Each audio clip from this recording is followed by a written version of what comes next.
Can you guys see I'm not wearing pants? Leave a comment if you can tell I'm not wearing pants.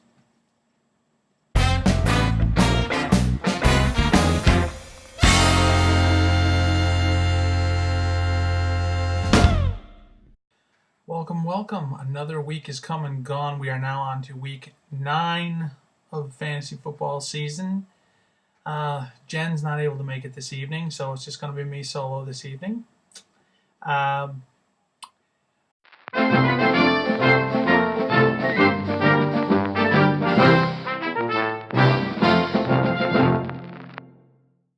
looking on to week 8 was a pretty high-scoring affair for a lot of teams. The leader of the pack was none other than Emily Underhill. The unbeaten is unbeaten no longer. Sam lost to Emily with 143.9 points that week to Sam's 119.3. Second highest scorer was Michaela. See a penny pick 'em up. She had 139.3 points, and she defeated Jen, who had 117.5 points.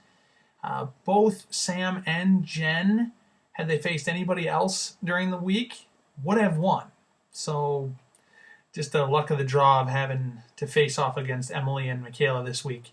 The other winners this week were Lindsay. She put up 114.9 points and beat Jameson. Then Sue, with her 92.8 points, defeated Austin. And I, with my 99.8 points, defeated Craig. So our standings up to this point in the year haven't changed a whole lot. Sam is still ahead at 7-1. Michaela is 6-2, and so is Sue. So they are tied for second place. In fourth place is me, 5-3. Jameson sits dead even at 500 at 4-4. Emily is now at 3-5, along with Austin, who's also 3-5. And Lindsay, Jen, and Craig are at the bottom at 2-6. So, going into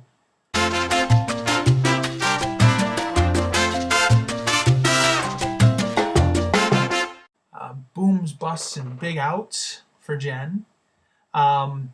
We had 5 players last week score 30 or more points. They were led by James Conner, Pittsburgh running back, who lit up Cleveland once again for 38.2 points. He was followed by Todd Gurley, who put up another 30-point game, 33.5 points to be exact. Deshaun Watson put up 31 points even against Miami. Marvin Jones Jr. from Detroit, wide receiver, put up 30.7 points, as did Sammy Watkins, Kansas City wide receiver. And a number of players put up 20 points. So a lot of scoring this week from a lot of different places. Hopefully you had those guys in. Well, looking forward to next week, we've already seen the winner of the Thursday night game. That was San Francisco beat Oakland. So we'll take a look at the upcoming games for week 9. I forgot we have to do, if we're going to do booms, we should be doing busts and maybe the big outs as well. It looks like your big busts of the week are going to be, well, it's kind of hard to say. I mean, you had Rob Gronkowski, who only put up 7 points against Buffalo. Juju Smith-Schuster put up only 7 points. Drew Brees apparently didn't have a very good game against Minnesota. Kyle Rudolph scored under 10 points. If I were just to go down the list of players that scored under 10 points, you're looking at Nick Chubb, Dante Moncrief, Nelson Aguilar, Taylor Gabriel, Emmanuel Sanders, Joe Flacco, Doug Martin, Jameis Winston, Benny Fowler, Chris Herndon, Lamar Jackson, Josh Gordon, DJ Chark, Randall Cobb, Josh Adams, Joshua Bellamy, Vance McDaniel, McDonald, Brock Osweiler, and the list goes on. So Definitely saw some pretty good scores, and you definitely saw some of our players not live up to their standards, especially against some of the teams that they got a win against, but didn't quite put up the points we were hoping for. The big outs. Well, coming into this week, the big outs, well, maybe not out, but players listed as questionable coming into this week are going to be Seattle's Chris Carson, Minnesota's Dalvin Cook, Dallas's Taven Austin, Cordero Patterson from New England, Capri Bibbs, Josh Gordon, Julian Edelman, Rob Gronkowski, Sony Michel, Neilio Thorpe, Melvin Gordon, Randall Cobb, Alex Collins, and I'm sorry, I'm kind of going through this as I spotted them. Stefan Diggs.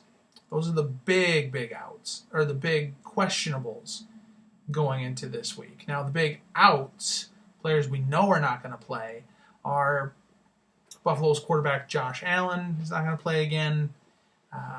That game against the Bears, they signed Matt Barkley to back up Nate Peterman, or Patterson, or whatever his name is. Chances are he's not going to be in the game very long, and maybe Matt Barkley will be thrown into the fire. As far as other outs, Matt Bryant from Atlanta, kicker, out this week. So if you've got Matt Bryant, you better look for a replacement. Other notable outs, Miami's Ryan Tannehill is going to be out this week, and Washington's Chris Thompson is going to be out this week. So if you've got those players, make sure you find replacements for them before their games.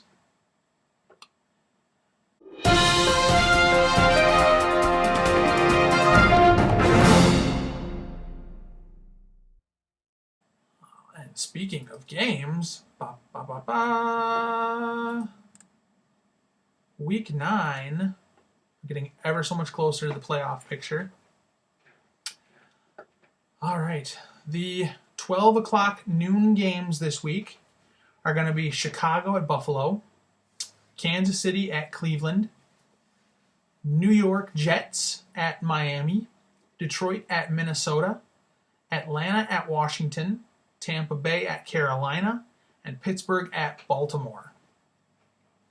The afternoon games, the 3 p.m. games, Central, are going to be Houston versus Denver, the LA Chargers versus Seattle, the LA Rams versus the Saints.